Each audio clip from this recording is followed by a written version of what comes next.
भारतको बदनाहादेखि विराटनगर 18 स्थित बुधनगरसम्मको 8 किलोमिटर क्षेत्रको रेलको ट्र्याक परीक्षणका क्रममा आइतबार रेलको इन्जिन आएको छ।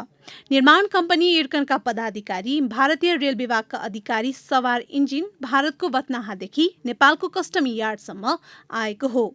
New busy rail line project अन्तर्गत उक्त ट्र्याक भारतीय निर्माण कम्पनी इर्कनले निर्माण गरेको हो।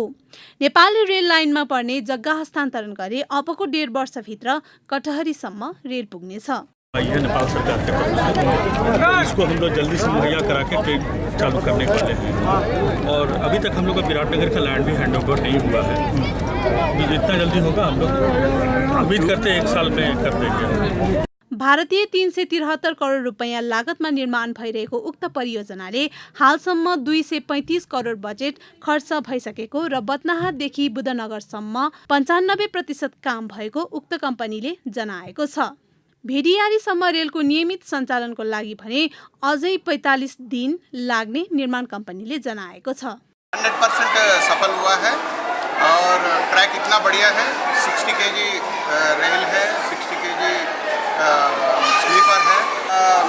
अभी 1.5 months लगेगा पूरा ट्रैक एक रूट लेके, मतलब 100% इसको अपन प्रेजेंट कर सकते हैं अच्छे से।